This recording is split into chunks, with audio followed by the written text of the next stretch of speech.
Hey there folks, welcome to Spectrum Pulse. We talk about music, movies, art, and culture. And today we're going to be talking about the debut album from Cam, titled Untamed. So now that we're heading into the final weeks of this year, I think I can state this definitively.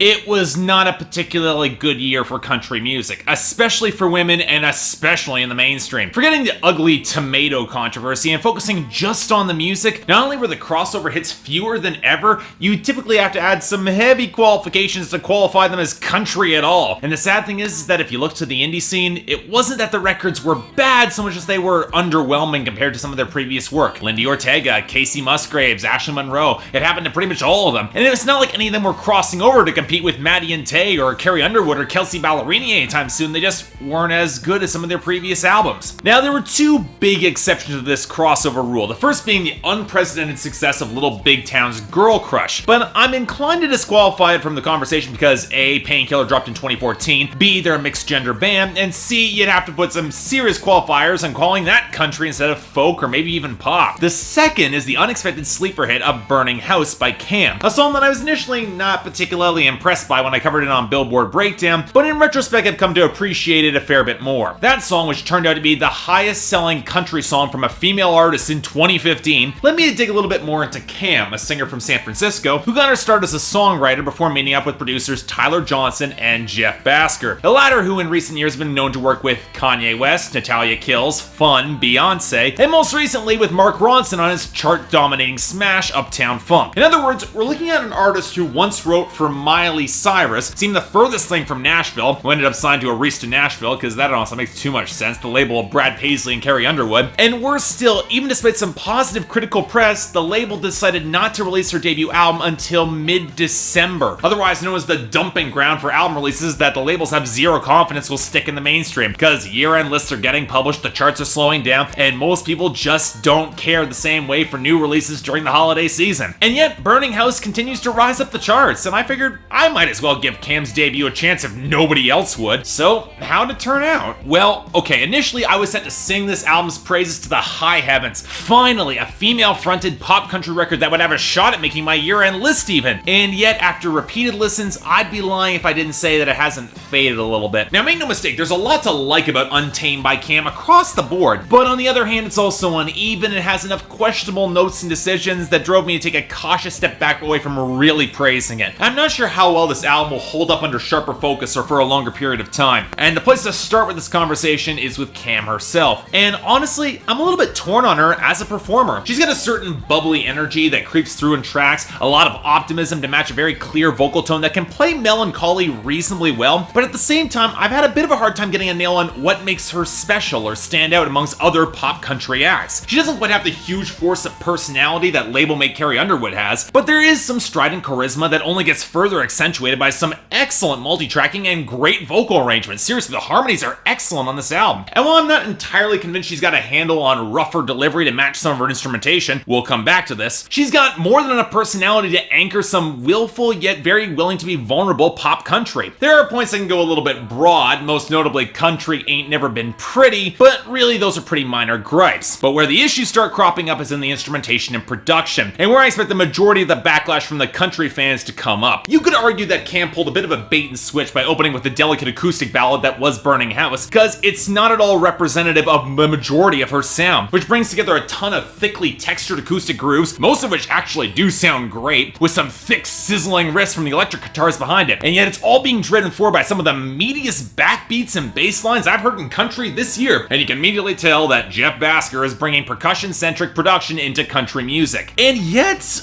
I'm gonna tell you that in most cases, this actually works more often than it doesn't, and most of this comes down to the layering and the groove. Most of Jeff Basker's beats aren't so thick that they swamp out the mix, and they're nearly always supported by either a picked acoustic strum on a banjo or an acoustic guitar, or a melodic accent like piano or strings or even steel guitar. And while the percussion is very prominent, perhaps a little bit too close to the front of the mix at points, especially considering how good most of these melodies are, they can be a little bit overshadowed, it never feels like the groove or momentum has been compromised by the percussion. production, which leads to some really great moments like the choppy spark of the guitars on Hungover on Heartache, or the piano and acoustic accents on Mayday, or the punchy hand claps on Want It All. And then there's the twin hits of My Mistake and especially Runaway Train, which amps up the smoky guitar sizzle to punch up that groove. Cam has said that she's inspired a fair bit by Eric Church on this album, and I can definitely see it in the guitar production. And yet, that's a bit of a double-edged sword. Not only do you lose some of the instrumental subtlety that could have highlighted the melodies further by calling back to Jay Joyce's production style, but you don't have as many moments to really let the tracks breathe naturally. And even when they do, like on the smoother album closer, Village, you could have pitched out the backbeat, and the song honestly would have been better for it. I probably would have liked it more. And frustratingly, some of that lack of subtlety does creep into the songwriting and themes. Now, to be completely fair to Cam, she's got the personality and deft writing to make the broader tracks like the messy breakup of Hungover and Heartache, or the collapse towards a relationship she doesn't want on Mayday, have some real dramatic impact, at least in a pop sense, especially as you realize she's just using that song to avoid being alone. A fear that seems to sneak through a fair few songs on this album, from the reflection back to the collapse of love on Burning House, to trying to replace an old friend and lover who moved out west on Cold in California. And I definitely appreciate the framing of most of these songs. Cam certainly is headstrong, and that means she'll get her heart broken plenty of times, but tracks like Want It All and My Mistake shows that she's willing to own up to her own actions, be they bad relationships, bad breakups, or one-night stands. And that bluntness carries forward into tracks like Half Broke Heart, where she just wants the guy to cut through all the excuses and just be honest with her. Hell, this is a woman who describes her rage after a guy betrays her like a runaway train. Subtlety takes a bit of a backseat here, and honestly, I'm kind of okay with that. But if Eric Church managed with Mr. Misunderstood to really connect through some of his subtler moments, it's the overly broad chunks of Untamed that do unfortunately stumble for me. Flip the gender on the title track and it might as well be above average bro country. And then there's the absolutely worst song on the album, Country Ain't Never Been Pretty, which takes plenty of pot shots at pop country stars more concerned with city image than real country authenticity. And here's my issue with the song. Forgetting the asinine double standard that comes through with women in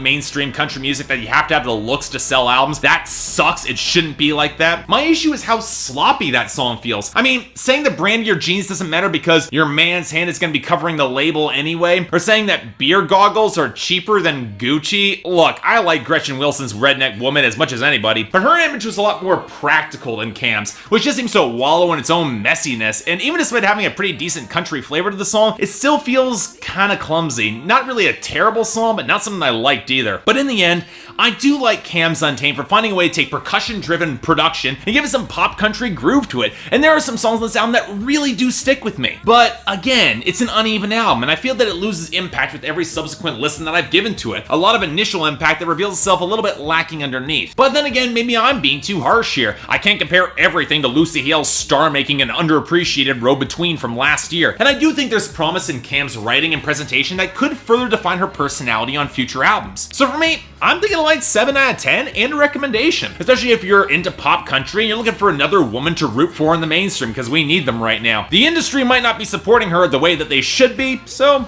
might as well step up. So all you guys, check this album out. So yeah, thanks a lot for watching. If you'd like to like and subscribe, I'd be more than grateful. Anything else I might be able to do to improve my presentation, or any other albums coming out? Well, okay, can't really say that this time. I've got the 3 albums I want to cover before the end of the year. That's pretty much locked in stone. So I'm just going to be, the next couple reviews, they're on their way out. I'm working as quickly as I can. And keep in mind, after all, this is all my own opinion, for whatever that's worth. Till then, I'm Mark, you're watching Spectrum Pulse, and I'll see you next time.